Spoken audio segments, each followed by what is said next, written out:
오늘 저와 여러분은 교회라는 곳을 왔습니다. 하나님을 믿는 사람입니다. 교회를 왜 나왔느냐?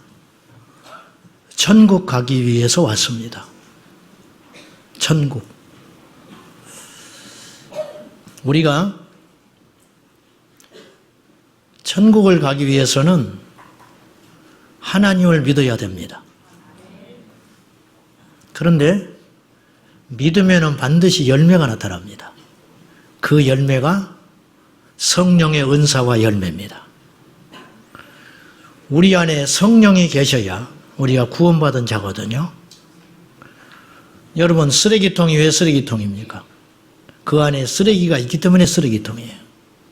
쓰레기통으로 사왔는데 그곳에 장난감을 담궈 두었으면 그건 쓰레기통이 아닙니다. 장난감통이지. 우리가 원래 쓰레기 같은 인생이었습니다. 그래서 시편 다윗은 우리가 죄악 중에 출생했다. 그러니까 서서히 죄인이 되는 게 아니고 애초에 죄의 씨앗을 갖고 태어난 거예요. 그래서 예수님을 믿고 그 죄를 씻음받지 않으면 지옥 가는 거예요. 그 지옥 가는 건 너무 쉬워요. 아무것도 안 하면 지옥 가요. 사람들은 착하게 살면 천국 간다고 그러는데 안 됩니다. 착하게 살아도 안 돼요. 그 속에 죄가 이미 있기 때문에 안 되는 거예요. 이 죄를 예수님의 십자가의 능력으로 용서 안 받지 않으면 절대로 천국 못 갑니다. 자, 문제는 아까 쓰레기통 이야기 잠깐 제가 했는데 그 안에 있는 것이 진짜이듯이 우리 안에 성령이 계시면 성령이 밖으로 나타나요. 그것이 성령의 은사와 성령의 열매입니다. 근데 은사와 열매는 따로 등장하는 게 아니에요. 은사는 있는데 열매가 없다. 그렇지 않아요. 이건 반드시 같이 나타나게 되어 있어요. 열매는 뭐냐? 사랑, 희락, 화평, 자비, 양선, 충성, 온유, 절제 뭐 이런 거잖아요. 오래 참음. 이건 한마디로 말하면 도덕이에요. 성령의 열매는 도덕이에요. 도덕, 윤리. 근데 원어에 보면 이 성령의 열매라는 말, 이때 열매라는 말이 단수로 기록되어 있다는 거예요. 그러니까 어떤 사람은 예수 믿고 성령 받아서 오래 참는 건 되는데 아직 희락은 없다. 그런 일은 없다는 거예요. 오래 참는 사람이라면 희락, 절제, 양선, 선을 행하는 거 이게 다 조금씩 나타난다는 거예요. 열매가 말이죠. 열매를 비유로 들면 딱 맞아요. 어떤 나무에 열매가 맺혀지는데 봄에 따는 열매, 가을에 따는 열매 없어요. 그럴 수 없죠. 며칠 상간에 다 익어버려요. 그렇죠? 그렇듯이 열매는 한꺼번에 나타나는 거라는 거예요.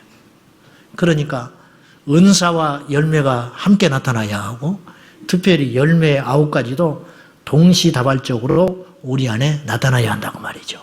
이게 예수님의 사람이에요. 우리 주님이 말하시기를 나무는 무엇으로 아느냐? 내가 아무리 감나무라고 떠들어도 필요 없다. 감나무라고 말할 수 있는 이유는 감을 열어야 감나무다. 우리가 아무리 예수 믿는다고 말해도 필요 없다. 우리 안에 성령의 열매가 겉으로 드러나야 그 사람이 예수님의 사람이다. 그러니까 예수를 믿는 것은 말로 믿는 게 아니에요. 말로 믿는 건 다 믿을 수 있어요.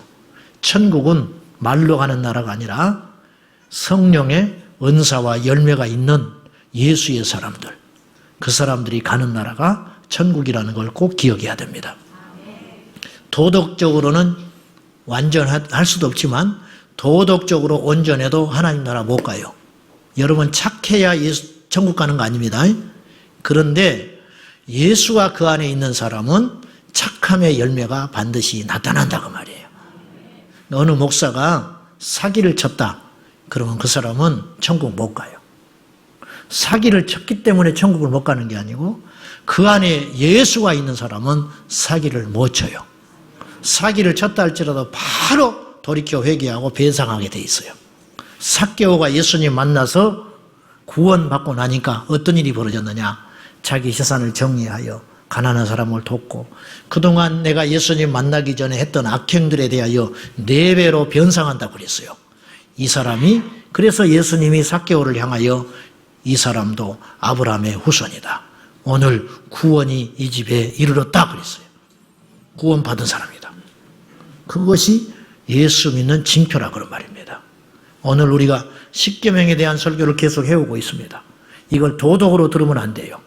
예수 믿는 자의 열매예요. 열매. 그래서 오늘 이 십계명은 동시에 3개를 봤는데 2개로 묶어가지고 오늘 마무리할 겁니다. 자, 먼저 도둑질에 대해서 도둑질하지 말아라. 도둑질 그리고 8번째 계명과 10번째 계명을 묶어서 물건에 대한 도둑질 그리고 이웃의 것에 유용 무용의 자산들 옆집의 아내를 탐내는 거, 옆집의 종을 탐내는 거, 옆집의 물건을 탐내는 거 그러니까 직접 훔치지는 않았지만 그런 눈으로 바라보고 호심탐탐 노리는 것 그것도 하지 말라는 거예요. 그것도 도둑질이다. 이게 탐욕인데 일종의 성경에 탐심은 우상숭배라고 정의를 했어요. 자, 골로새서 3장 5절입니다. 같이 봅시다. 시작. 그러므로 땅에 있는 지체를 죽이라. 곧 음란과 부정과 사욕과 악한 정욕과 탐심이니 탐심은 우상숭배니라. 어떤 사람이 음란하다 대단히 심각하게 생각하지요. 근데 같은 맥락이에요. 레벨이 같아요. 음란이나 부정이나 사욕이나 악한 정욕이나 탐심이나 똑같은 죄다. 근데 특별히 탐심을 하나를 더 설명을 갖다 붙였어요. 탐심은 우상 숭배와 같다는 거예요. 우상 숭배하는 사람은 하나님 나라 못 가요. 왜 그러냐? 그 안에 예수가 있는 사람은 우상을 못 섬겨요. 여러분 가만히 보십시오. 사람은요 2대상을 절대 못 품습니다. 그러니 우상을 숭배한다는 건 무슨 뜻이냐면 하나님이 그 안에 없다는 뜻이에요. 하나님이 있는 자는 우상을 못 섬겨요. 그러니까 하나님이 없는 자이기 때문에 우상 숭배하는 자는 사망에 이르게 되는데 이 우상 숭배와 같은 죄가 뭐냐면 탐심이라는 거예요. 야고보서 1장 5절에 보면 욕심이 잉태한 즉 죄를 낳고 죄가 장성한 즉 사망에 이르느니라 그랬어요. 자, 욕심을 품고 살면 그 욕심이 어느 날 죄가 됩니다. 그 여러분 안에 욕심이 들어오는 건 인간의 본능이라 어쩔 수 없다 그랬어요. 그냥 그때 스톱해야 돼. 그리고 자꾸 이걸 밀어내야 되는 거예요. 근데 되지도 않는 욕심을 우리 안에 감당하지도 못할 욕심을 품고 살면 훗날에 이것이 죄가 돼요. 그리고 나중에 이것이 행동으로 옮겨져 가지고 결국은 사망, 지옥에 이르게 된다는 거예요. 로마서 12장 3절에 보면 굉장히 의미심장한 말씀이 있어요. 사람이 마땅히 생각할 것 이상의 생각을 품지 마라. 너희들은 지혜롭게 생각할지니 믿음의 분량에 따라 지혜롭게 생각해라. 그렇게 말을 했어요. 그러니까 탐심의 범위가 욕심인데 욕심이 비전, 믿음이라는 것과 구분돼야 돼요. 오늘날 많은 그리스도인들이 믿음을 오해해가지고 자기의 욕망을 믿음으로 착각하는 경우들이 굉장히 많아요. 그래서 인생을 탕진하고 하나님 앞에 덕이 되지 못하는 경우들이 너무 많습니다. 무리하게 교회를 건축을 해요. 목사님들이.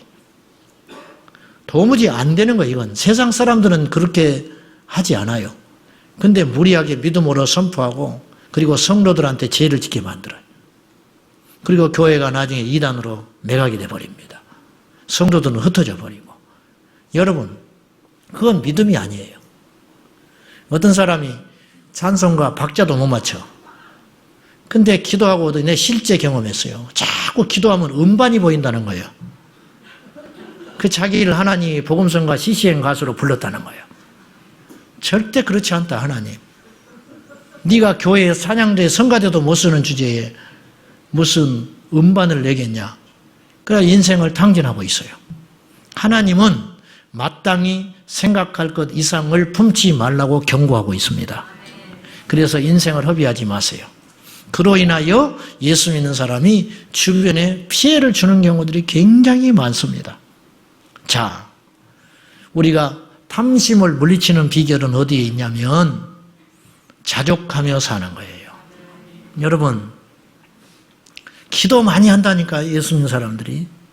금식도 많이 해요. 근데 물질 앞에 퍽퍽 쓰러져요. 목사도 마찬가지예요. 여러분, 진짜 믿음은 뭐냐면요, 빌립보서 4장에서 사도 바울이 이런 말을 해요. 내가 부한데도 처해봤다. 내가 아주 부자일 때가 있었다는 거예요. 또 비천한 자리에도 있어봤다. 그런데 나는 어떤 상황에 처하든지 하나의 비결을 배웠다. 그것은 스스로 족한 줄 알고 여기고 사는 거. 그러면서 빌립보서 4장 13절에 뭐라 하냐면 내게 능력 주시는 자 안에서 내가 모든 것을 할 수 있다. 그렇게 이야기해요. 그러니까 가끔 이런 일이 교회 안에 발생을 해요. 조금 물질을 쓸 만한 여유가 있는 분들이 교회에 밥도 사주고 이것저것 헌물도 하고 막 그렇게 합니다. 그러다가 나중에 어려워질 수 있잖아요. 그러면 그걸 못 하잖아요. 그러면 창피하다고 교회를 떠나버려요. 그럼 그동안에 한 건 가짜예요. 자기 의로 한 거예요. 여러분, 그것이 왜 우리의 영혼을 좌우해야 되지요? 교회 부자들 대우받고 연약한 사람, 부족한 사람은 천시받고 세상도 그러는데 교회가 그러면 되겠어요? 근데 성도들도 그 생각을 못 버려요. 목회자도 그 생각을 못 버리는 것 같아. 안 된다니까요. 안 돼. 절대로 안 돼. 그것이 왜 우리 신앙을 흔들어야 되죠? 바울이 엄청난 이야기를 하는 거예요. 내가 부할 때도 있었고 가난할 때도 있었다. 그러나 그것이 내 믿음을 흔들지 못한다. 중국에 선교하는 선교사님이 계시는데 이분을 파송하는 교회가 없습니다. 원래 있었는데 끊어져 버렸어요. 그래서 내가 안타까워서 어떻게 합니까? 그랬더니 이분이 웃으면서 이렇게 이야기했어요. 하나님이 많이 주실 때가 있대요. 어느 달. 그럼 그만큼 일한대. 또 어느 때는 액수가 적을 때가 있대요. 그럼 그만큼만 일을 한대. 그 자기는 염려하지 않습니다. 이야, 이게 진짜 능력이구나. 이게 진짜 부요함이구나. 이게 예수 믿는 사람의 자세라는 거예요. 우리 중에 어려운 분들 계시죠. 또 우리 중에 조금 잘 모르겠어요. 저는 어느 정도 가져야 부자인지는 모르겠지만 조금 먹어 살 만한 여유가 있는 분도 계신지 모르겠습니다. 그것이 우리의 신앙을 좌우하는 기준이 될 수는 없다는 거예요. 그것 때문에 요동친다면 그 사람의 믿음은 가짜다. 가짜. 부한 데 처하든지 가난한 데 처하든지 하나님을 믿는 내 믿음이 그것에 따라서 내가 왜 요동치냐. 근데 요동치는 이유가 뭐냐면 그 안에 탐심과 탐욕이 있기 때문이라는 거죠. 보이는 것은 잠깐입니다. 여러분, 보이는 건 잠깐이에요. 하나님 나라 가면 부자도 없고 가난한 자도 없어요. 하나님 나라 가면 학벌도 없어요. 하나님 나라 가면 잘난 사람도 없고 못난 사람도 없어요. 우리가 어렵다고 피해의식의 영에 사로잡혀가지고 내가 가난하니까 교회에서 멸시하네. 이것도 불신앙이고 내가 먹고 살만하니까 교회에서 그래도 내가 이렇게 가니까 대우해 주는구나. 그런 생각도 아주 잘못된 생각이라는 거예요. 한국교회는 지금 물질주의 때문에 망해가고 있어요. 우리 교회 성도들과 제가 정신을 바짝 차리고 이 말세 지말에 물질에 요동치지 말고 우리 마음속에 탐심의 우상을 제하여서 오직 주님만을 섬기는 십자가의 용사들 되시기를 축복합니다. 자, 이제 거짓말에 대한 설교 좀 하겠습니다. 여러분, 하루 중에 몇 번이나 거짓말 합니까? 우리가 가장 쉽게 흔하게 무의식 중에 짓는 죄 중에 하나가 거짓말이더라고요. 영국에서 거짓말 대회가 열렸대요. 참 할 일 없는 사람들이에요. 그날 최고의 상을 받은 챔피언이 있었는데 제일 큰 거짓말하는 사람이 상 받는 거예요. 이 사람이 이런 거짓말을 했어요. 나는 지금까지 살면서 한 번도 거짓말 해본 적이 없다고. 그 말 해가지고 이 사람이 1등 됐다는 거예요.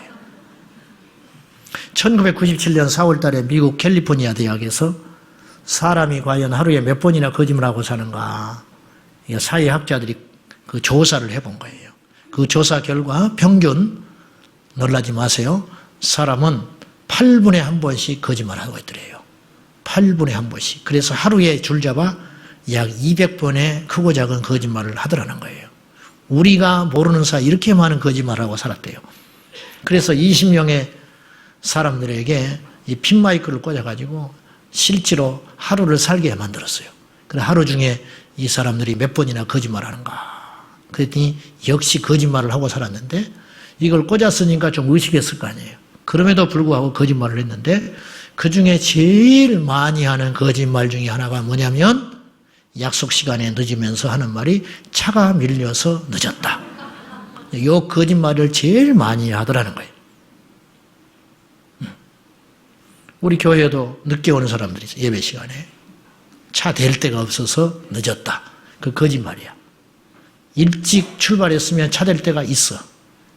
그리고 학교에도 되고 멀리 되고 걸어오면 늦지 않아요. 그러니까 차 댈 데가 없다는 말은 핑계에 불과한 거예요. 사실은. 인간이 지은 가장 첫 번째 죄가 뭔지 아세요? 거짓말이었어요. 선악과를 범한 게 제일 큰 첫 번째 거짓말인 것 같지요? 아니었어요.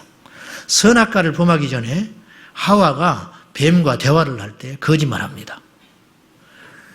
이 선악과를 먹으면 죽을까 한다 그랬어요. 하나님이 그렇게 말했다는 거예요. 그렇지 않아요. 하나님 그렇게 말하신 적이 없어요. 정령 죽는다. 꼭 죽는다. 반드시 죽는다. 그렇게 분명하게 이야기했으면 어쩌면 뱀은 떠나갔을 거예요. 근데 틈을 보여준 거예요.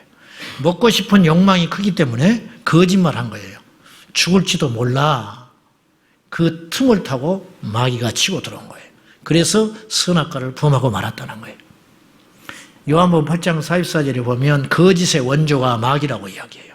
그래서 거짓말하는 자는 하나님께 속한 자가 아니고 마귀에게 속한 자예요. 우리 하나님은 민수기에 보면 인생이 아니니까 인간이 아니니까 시건치 않는다 그랬어요. 실수하지 않는다. 어떤 실수를 안 하느냐? 말로 실수하지 않는다는 거예요.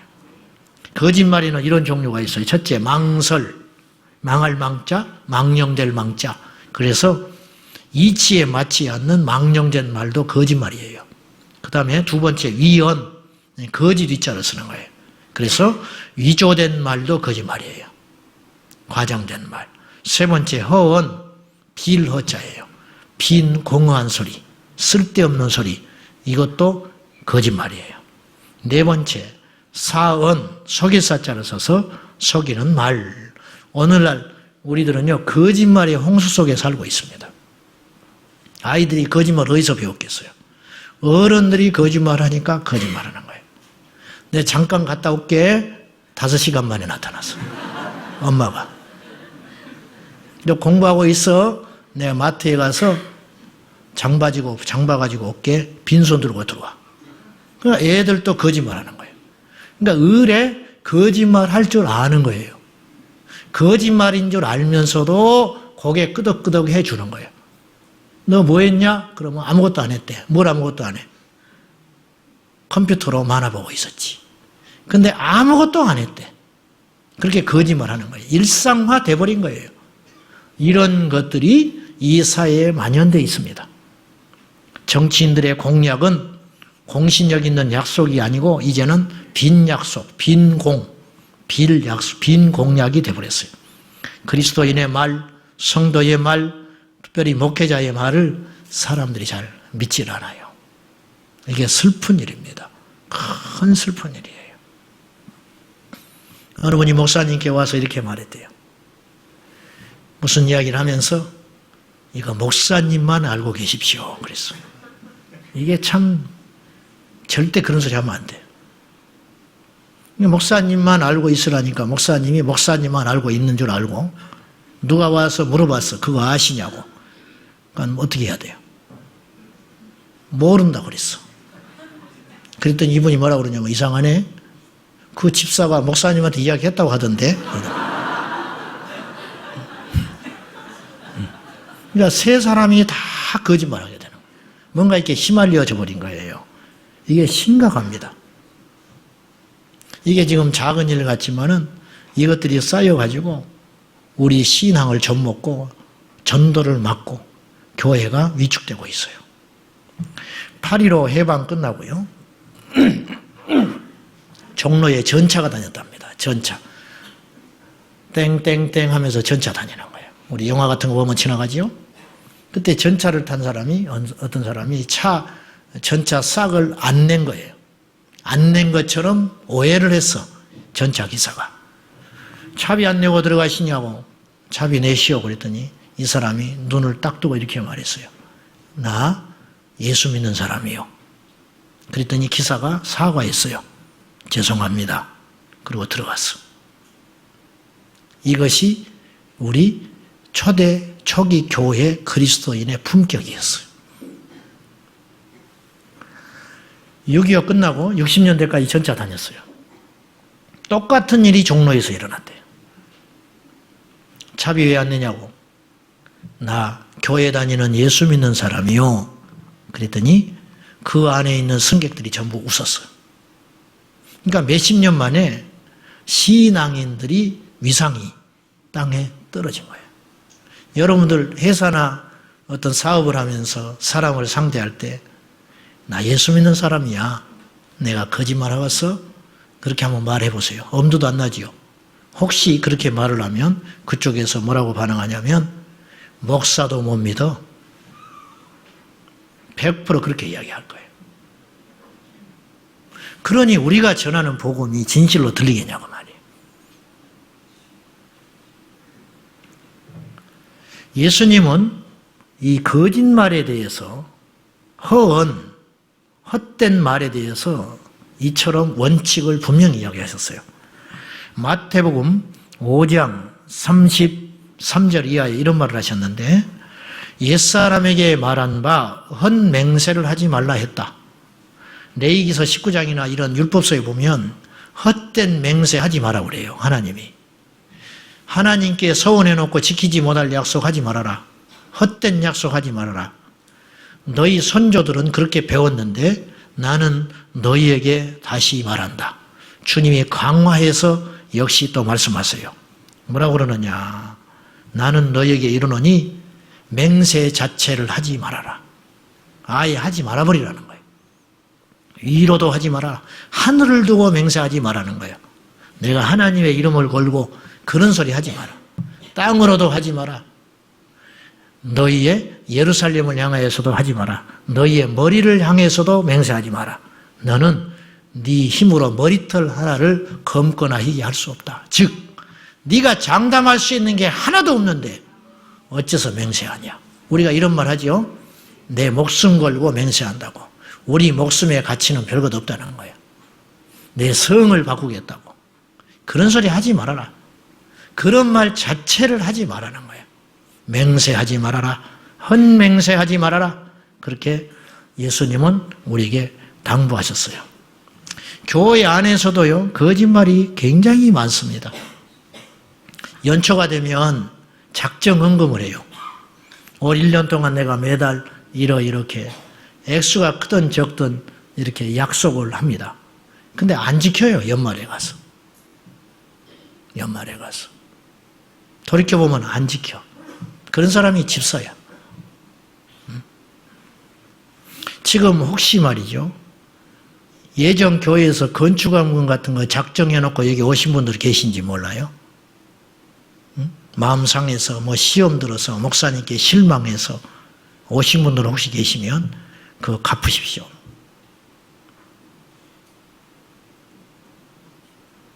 그거 옳지 않아요. 그러니까 교회가 쓸데없이 성도들에게 죄짓게 만든 거라니까요. 무리하게 작정시켜가지고 그거 자체를 하면 안 돼요. 정하려면 자발적으로 할 수 있게끔 하면 좋겠다. 이런 생각이에요. 보세요. 그게 하나님의 방법이겠는가. 임직을 받을 때 다 약속합니다. 내가 이렇게 하겠다고 눈물 흘리면서 지킵니까? 그것도 못 지키면서 우리가 어떻게 하나님의 자녀예요? 셀 리더 약속합니다. 내가 이러이러한 셀 리더가 되겠다고. 지켜야 돼요. 지켜야 돼요. 우리 교회에 오셔서 등록하신 성도님들 잘 들으십시오. 등록을 한다는 것은 우리 교회에 최선을 다해서 섬기고 예배에 빠지지 않고 신앙생활을 잘하겠다고 하는 약속이에요. 그걸 왜 그렇게 쉽게 공수표를 남발하냐고 말이에요. 등록해놓고 안 다닌 사람이 많아. 등록을 해놓고 만약에 다른 교회로 옮길 일이 있으면 분명히 이야기를 하세요. 내가 이러이러한 사유로 교회를 옮기게 되었다. 전화하면 받지도 않고 그렇게 하지 마세요. 그런 습관들이 들여 있으면 어디 가도 그런 식으로 신앙생활을 하면 믿음이 안 자라는 거예요. 우리나라의 교족에 등록된 성도들을 다 합하면 우리나라 인구보다 많다는 거예요. 왜냐? 여기도 내 이름이 있고 저기도 내 이름이 있고 목사님들도 교회에서 부풀려서 이야기를 해요. 성도들이 몇 명입니까? 1000명입니다. 가서 보면 한 200명은 앉아있어. 그 왜 1000명이냐? 등록했던 사람들이 1000명이라는 거예요. 그런 거짓말을 왜 하냐고 말이에요. 다 없이 쓸데없는 거고 가치 없는 것인데 이게 허영심, 명예. 그래서 그 틈을 타고 마귀가 들어오고 있는 거예요. 우리 제자광성교회 성도들은 제가 이 설교를 준비하면서 제 자신을 많이 반성했어요. 여러분, 이 이야기가 천국 가는 이야기 아닌 것 같지요? 예수님의 재림, 내가 누차 이야기했어요. 예수님의 재림, 천국과 지옥, 이런 거대한 담론이 있다는 거예요. 거대한 담론. 근데 이 거대한 담론을 완성시키기 위해서는 이러한 소소한 것도 결코 무시해서는 안 된다는 거예요. 근데 이것들을 우리가 무시해요. 이것들을. 세계를 움직이는 대부흥사인데 8시까지 예배 드려야 되는데 8시 20분에 나타나는 거예요. 아니라는 거예요. 그렇게 하면 안 된다는 거예요. 그렇게 하면. 약속을 너무너무 안 지켜. 우리 성도들이. 그리스도인의 말에 무게가 없어요. 언제 연락할게? 반드시 연락해야 돼요. 왜 연락 안 하셔? 내가 너를 위해 기도해 줄게. 그럼 한 번이라도 기도를 해야 되는 거예요. 근데 기도를 안 해. 기도한다고 약속해 놓고. 언제 밥 한번 먹지? 그 거짓말이 제일 많은 거짓말일 거예요. 언제 밥 한번 먹지? 그러면 그런 약속 했잖아요? 그러면 전화하세요. 그래서 밥 먹자고 그래. 그럼 그 사람이 깜짝 놀랄 거예요. 진짜 전화했냐고. 그러면 진짜지. 전화 끊고 그 사람이 이렇게 속으로 생각해. 예수 믿는 사람은 다르구나. 그것이 힘이라니까요. 근데 이게 무너지는 거예요. 이게 무너지니까 예수를 믿으라는 소리가 제대로 들려오질 않는 거예요. 용서하고 들으십시오. 저는 더 악한 자지만은 목사님들 모임하면 약속 정말 안 지킵니다. 온다 해놓고 안 나타납니다. 지난번에 모임이 있어서 제가 설교 준비 마무리하다가 중간에 일어날 수가 없어서 5분 늦었어요. 그제 가다가 전화했어요. 목사님 죄송합니다. 그 총무 목사님이 계셔서 내가 잘났다는 뜻이 아니에요. 제가 5분 늦습니다. 그랬더니 괜찮습니다. 천천히 오십시오 그러더라고. 갔더니 그분도 안 나타났어. 밖에서 전화 받았어요. 그날 온다는 사람이 12명이었어요. 5시 반에 모이기로 한 사람이 12명. 7명 왔는데 7명이 모이기까지 1시간 걸렸습니다. 6시 반까지 이런저런 이야기하다가 다 모여서 6시 반에 밥 먹고 돌아왔어요. 이게 우리의 모습이구나. 먹게 되겠습니까? 안 됩니다. 여러분이 하늘에서 불을 끌어내리는 능력이 있어도 그것을 담아내는 그릇이 아름답지 못하면 세상 사람들은 우리가 불 끌어내리는 것에 관심 없어요. 여러분 너무 억울하지 않아요? 너무 속고 사는 거 아니에요? 우리가 천국을 가는 사람들인데 예수님의 공중에서 나팔소리와 함께 구름을 타고 오실 예수님을 준비하는 사람들인데 이렇게 엄청난 믿음을 가진 사람들인데 우리가 그 하찮은 약속을 안 지키면 되겠어요? 주일학교 교사들 찬양대 연습한다. 제 시간에 옵니까? 제 시간에 안 오는 건 거짓말하는 거예요. 몇 시에 오기로 약속했잖아요. 교사들 교사 모임 뭐 예를 들어서 10시에 교회학교 시작한다. 9시 반에 선생님들 다 모이기로 약속한 거 아니요? 의뢰 늦어버려, 1, 20분은. 늦는 줄 알아. 애들은 9시에 와서 예배 드리고 앉아있는데 9시 5분 10분에 나타나가지고 허겁지겁 나타나가지고 교사 하지 마세요. 그런 사람들. 한 명이라도 제대로 된 사람이 나. 하지 마. 그거는. 정말이야. 다시 훈련해가지고 다시 하는 게 낫지 의미 없어. 절대. 그리고 막 손들고 막 기름 부음을 구하고 성령의 충만함을 구하고 좀 앞뒤가 맞게 살자고 말이야. 앞뒤가 맞게. 그때 오시오. 내가 돈 줄게. 없어. 없어. 교회 공사할 때 말이죠. 그때까지 돈 주겠습니다. 공사 시건 해놨는데 없대. 없대. 그래서 교회 공사들을 사람들이 되도록이면 안 하려고 그래요. 어쩔 수 없이 해요. 그리고 어느 정도 뛸 것 생각하고 단가를 세게 하고 들어와요. 그러니까 목사를 안 믿고 교인들을 안 믿는 거예요. 이런 불행한 현실 속에 우리가 살아가고 있습니다. 눈물 나게 아픈 현실입니다. 성경은 우리에게 이야기합니다. 거짓말하지 말아라. 마태복음 5장 37절 시작. 오직 너희 말은 옳다 옳다 아니라 아니라 하라. 이에서 지나는 것은 악으로부터 나느니라.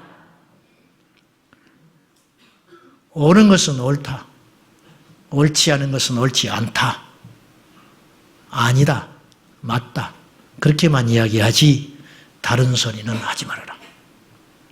이게 우리 주님께서 말씀하신 성도의 언어관이에요. 제가 그런 죄를 어마어마하게 지고 살았던 것 같아요. 모두를 위한다는 이유로 두루뭉실한 이야기. 안다고도 아니고 모른다는 것도 아니고. 우리가 앞으로는 이렇게 말해야 돼요. 안다 혹은 모른다. 알 것 같기도 하다. 그렇게 말하지 말라는 거예요. 내가 가겠다 아니면 못 간다 그렇게 말을 해야지 되도록 가볼게. 예수님은 그런 말 쓰지 말라는 거예요. 그런 말을. 뭘 하라 그러면 하겠다, 못하겠다, 또 하다가 못할 일이 생겼으면 이러저러한 이유로 못합니다. 그렇게 말을 해야지. 하겠습니다. 그리고 안 나타나버려. 안 해버려. 그런 일이 은혜라는 이름으로, 믿음이라는 이름으로 교회에서 숱하게 일어나고 있다는 거예요. 그러니까 그리스도인에게 능력이 안 나타나는 거예요. 힘이 없는 거예요. 힘이 없는 거예요. 사랑하는 여러분, 예수 그리스도를 믿는 성도의 힘이 어디에 있다고 생각합니까? 돈 있는 사람 우리보다 훨씬 많습니다. 권력? 사람들은 그거 무시합니다. 대통령도 난도질하는 세상인데 그걸 무서워할 것 같습니까? 예수 믿는 사람이 어느 때 무서워하느냐? 정직할 때. 정직할 때 무서워하는 거야. 우리가 말이죠. 꼬마라도 애도 정직하게 내가 배로 난 자식인데 얘가 어느 날 야 엄마 없다고 그래라.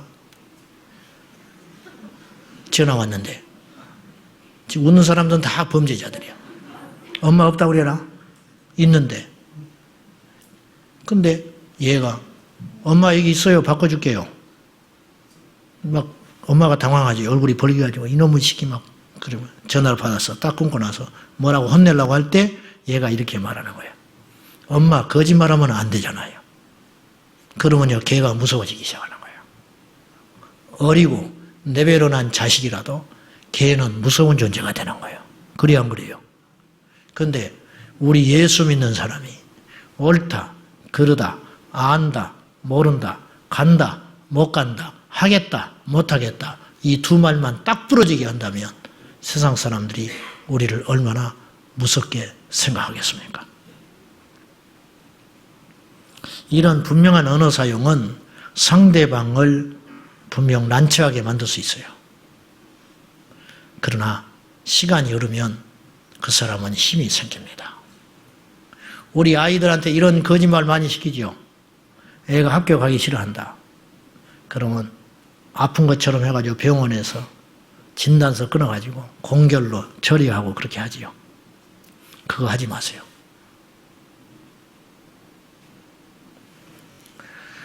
놀러 가면서 체험학습 써서 내지요. 그렇게 쓰지 마세요. 선생님한테 이렇게 이야기하세요. 가족 여행을 갑니다. 근데 꼭 가야 되는데 선생님이 허락해 주시면 이렇게 하시고 안 되면 어쩔 수 없습니다. 그렇게 이야기하십시오. 그것이 몇 번 쌓이고 나면 그 선생님은 그 학부모를 진심으로 믿어줍니다. 이것이 그리스도인의 힘이에요. 거짓말이 난무하는 시대에, 탐심이 난무하는 이 시대에 그리스도인의 가치는 무엇으로 증명할 수 있겠는가? 우리 안에 성령이 계시면 나오는 것도 달라집니다. 탐심과 거짓의 끝은 사망입니다. 지옥의 심판입니다. 요한계시록 21장 8절 말씀을 여러분 절대 흘려듣지 마십시오. 같이 봅시다. 시작. 믿지 아니하는 자들과 흉악한 자들, 살인자들과 음행하는 자들, 점술가들과 우상 숭배자들, 거짓말하는 모든 자들은 불과 유황으로 타는 못에 던져지리니 이것이 둘째 사망이라. 소소한 거짓말도 하지 맙시다. 차라리 말을 하지 말아버려. 덜 죄짓는 거잖아. 차라리 말을 하지 말자. 차라리 눈을 감아. 차라리. 요한계시록 21장 8절 음행하는 자, 점술가들, 점쟁이들, 두려워하는 자들, 두려워서 믿음 떠난 사람 있잖아요. 그걸 말하는 거예요. 그 다음에 거짓말하는 자는 둘째 사망, 이게 지옥입니다. 첫째 사망은 우리가 목숨이 죽는 거고, 둘째 사망, 지옥불에 떨어지는 그 심판을 받게 되는데, 그런 사람들이 어떤 사람들이냐? 거짓말하는 자가 있다. 거짓말하는 자의 항목이 그 안에 있다는 거예요. 다시 말하지만 거짓말했기 때문에 지옥에 가는 게 아니고 예수가 없기 때문에 거짓말한다. 우리가 그런 말이에요. 사랑하는 여러분,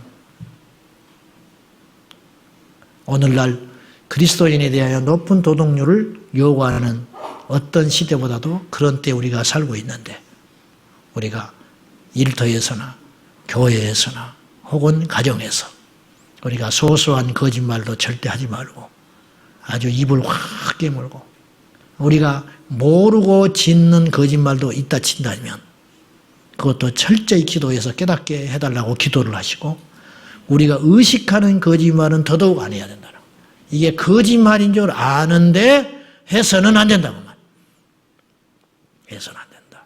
그런 굳은 결심과 각오로 신앙이 좌로나 우로나 치추지 않고 다 균형이 맞아야 돼. 즉 하나님과의 관계, 기도한 만큼 정직하게 살아라. 기도한 만큼 정직하게 살아라. 교회 봉사하고 쫓아다니는 만큼 세상에 가서도 덕이 되는 삶을 살아라. 이게 성경에서 요구하는 바예요. 제가 목사지요. 목사이기 전에 한 대한민국 국민, 한 부모의 자식, 그리고 한 자식의 아비, 한 아내의 남편이잖아요. 그러니까 이 부분이 뭉개지면 안 된다는 거예요. 이 부분이 붕괴돼 버리면 목사라고 하는 이것도 의미 없이 무너지는 날이 온다는 거예요. 그렇게 하지 말고, 찬양대는 교회에만 와서 찬양대가 아니에요. 일터에 가서도 찬양대요. 가운 입고 돌아다녀. 자신 없거든. 왜 이 옷을 입고 나 찬양대라. 찬양대니까 거짓말 안 하는 거예요. 내가 목사야. 목사니까 거짓말 안 하는 거예요. 신호 위반을 했다. 아니 몰랐다고. 거짓말이거든. 급해서 가느라고 내가 위반했으니까 딱지 처분에 맡기겠습니다. 이렇게 말해야지. 경찰서 경목이라고 그 스티커 하나씩 주거든요. 모르나 보네. 있어 그런 거. 그 앞 차에다가 붙여놓고 다니면서 딱지 끊을 날 있으면 나 경찰서 경목이라고. 그런 추접스러운 소리 좀 하지 말고, 그런 부끄러운 짓 하지 말고. 그때 써먹으라고 준 게 아니야. 그러면 그 사람이 보내고 나서 무슨 생각하겠어? 그 사람이 예수 믿을 것 같아요? 이런 것들이 쌓여서 이 세상이 지금 망해가고 있는 거예요. 주님은 우리에게 경고했어요. 빛이 되라. 소금이 되라. 자, 십계명을 마칩니다. 명심해서 다시 한번 정리하고 꼭 지키십시오. 십계명을 주신 것은 배우라고 준 게 아니에요. 지키라고 준 거다. 우상 숭배하지 말라. 여호와의 이름을 망령되이 함부로 부르지 말아라. 주의를 기억하여 거룩히 지키거라. 네 부모를 공경하거라. 살인하지 말라. 미워하는 것도 살인이니까. 마음에 품고 있는 걸 다 털어내라. 그리고 간음하지 마라. 음흉한 눈초리로 보는 것도 간음하라. 간음한 거다. 도둑질하지 말아라. 탐심도 품지 말아라. 거짓말하지 말아라. 요약하면 이 정도 되겠어요. 이걸 우리 가슴판에 잘 새기고 오늘이 주의를 기점으로 저도 더 분명한 언어 생활로 제가 실천하도록 노력할 테니 우리 제자광성교회 모든 성도들도 분명한 언어 생활과 탐심을 버리는 신앙으로 하나님 앞에 영광 돌리는 신사적인 그리스도인들이 되시기를 축복합니다. 기도하겠습니다. 하나님 아버지, 믿음만 좋은 사람들이 너무 많습니다. 그러나 그것은 믿음이 아닙니다. 아버지 하나님과의 관계가 중요하다면 사랑과의 관계도 이처럼 중요한 것을 십계명을 통하여 가르쳐 주시니 감사합니다. 우리가 몰랐던 말씀들이 아닙니다. 다 아는 말씀이었는데 이렇게 살아내지 못했던 걸 주님께 회개하며 다시 한번 믿음으로 결단하고 나아가오니 우리를 도와주시옵소서.